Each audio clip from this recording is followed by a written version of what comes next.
You know, almost every company has a vision and mission statement, right? You've probably seen them on a website or maybe hanging in a frame in some lobby. But here's the thing. While they're super common, their actual strategic power is often, well, completely missed. These aren't just corporate fluff. They're the absolute first step in strategic management. So let's dive in and really figure out how they act as a company's true north. This little story, it perfectly sets the stage for our entire conversation. You've got three people all doing the exact same task, but they have wildly different ideas about what they're actually doing. The first guy sees a task. The second sees a transaction, a paycheck. But that third guy, he sees a purpose. He sees a grander cause. And that really brings us to the core question here. What is the difference? What turns pouring cement into building a cathedral? Well, the answer is having a clear, compelling direction, a shared understanding of the cathedral you're all building together. And that all starts with two key things, the vision and the mission. All right, let's begin with the big picture, the ultimate destination. This is where the vision statement comes in. The best way to think about it is as your company's unchanging North Star. A vision statement is all about the future. It's designed to answer that one massive question: what do we want to become? It should be a single, powerful sentence that lays the groundwork for everything else, including the mission. There's an old saying, where there is no vision, the people perish. And honestly, the exact same thing is true in business. So how can you tell a good vision from a bad one? Well, here's a really simple but powerful tool, the 5 out of 5 test. A truly great vision is 1, clear about the industry. 2, it's futuristic. It looks at least 5 years down the road. 3, it's concise, ideally just one sentence. 4, it's unique, hinting at what makes the company special. And 5, this is maybe the most important, it has to be inspiring. Okay, let's put this test to work with a really great comparison. On one side, you've got Harley-Davidson. To fulfill dreams through the experiences of motorcycling for all time. Wow, it's inspiring, it's unique, it's about dreams. That's a clear 5 out of 5. Then you look at Instagram, to capture and share the world's moments. I mean, it's okay, but is it futuristic? Is it unique, inspiring? Not really. It's just too vague. We'd score it a 1 out of 5. It's just describing what the app does, not where it's going. Okay, so if the vision is the destination, our North Star, then how do we talk about the journey we're on right now? That, my friends, brings us to the mission statement. The mission statement gets right to the heart of what the legendary management thinker Peter Drucker always asked: what is our business? This is your company's reason for being.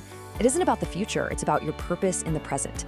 And this statement, it's the foundation for literally everything. Priorities, strategies, plans, the whole shebang. And this right here, this perfectly explains the most critical idea behind a great mission. It's not about your products, it's about the benefit, the utility you provide to your customers.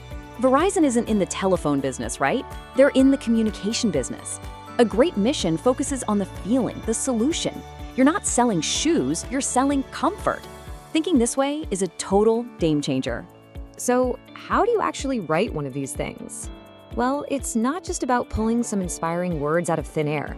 There's actually a recipe, a framework of 9 essential ingredients that can make a mission statement incredibly comprehensive and powerful. So what are these 9 magic ingredients? Well, a great mission looks at a company from the inside out and the outside in. It defines its customers and products, obviously, but it also gets specific about its markets, its approach to technology, and its commitment to financial health. That's survival, growth, and profitability. Then, looking inward, it reveals its core philosophy, what makes it special, its distinctive competence, and how it values its employees. And finally, it looks back outward at its public image. It's the full 360-degree view. To see how this really works, let's use a simple non-corporate example, a charter fishing boat. Just look at how specific they get. The customers aren't just people, they're outdoor enthusiasts seeking excitement. The product isn't just a boat trip, it's about creating memories for a lifetime. And their secret sauce, their distinctive competence, the most experienced staff. You see how each ingredient adds another layer of focus and purpose? Now for the fun part. Let's apply this recipe to a huge company, Hershey's. Their real mission statement is just 12 words long, and get this, it leaves out 6 of the 9 key components. It doesn't mention its customers, its technology, what makes it unique, or its own employees. Now, look at the proposed version. Yeah, it's longer, but it is packed with substance. It hits all 9 points, which creates a much richer, much more strategic picture of who they are and what their business is really about. So we have our North Star, the vision, and we have our map for the current journey, the mission. How do these two things actually work together to guide the whole company? It all comes together right here in the strategic management process. The entire model, the whole game plan starts with one thing: a clear vision and mission. You simply cannot create or carry out an effective strategy without them. They provide the foundation for everything that comes next, making sure that every single action is pointing in the same long-term direction. And look, this is so much more than just an academic exercise. The benefits are real, they're tangible. A clear vision and mission provide direction. They help settle disagreements between managers. They create synergy where everybody is pulling the rope in the same direction. In fact, research consistently shows a positive link between well-written mission statements and a company's financial performance. This stuff really, truly matters. And that brings us right back to where we started. Back to those three workers: pouring cement, earning a paycheck, or building a cathedral. A powerful vision and a clear mission are what allow everyone in an organization, from the CEO all the way to the newest hire, to see the cathedral in their day-to-day work. So the question I'll leave you with is this: does yours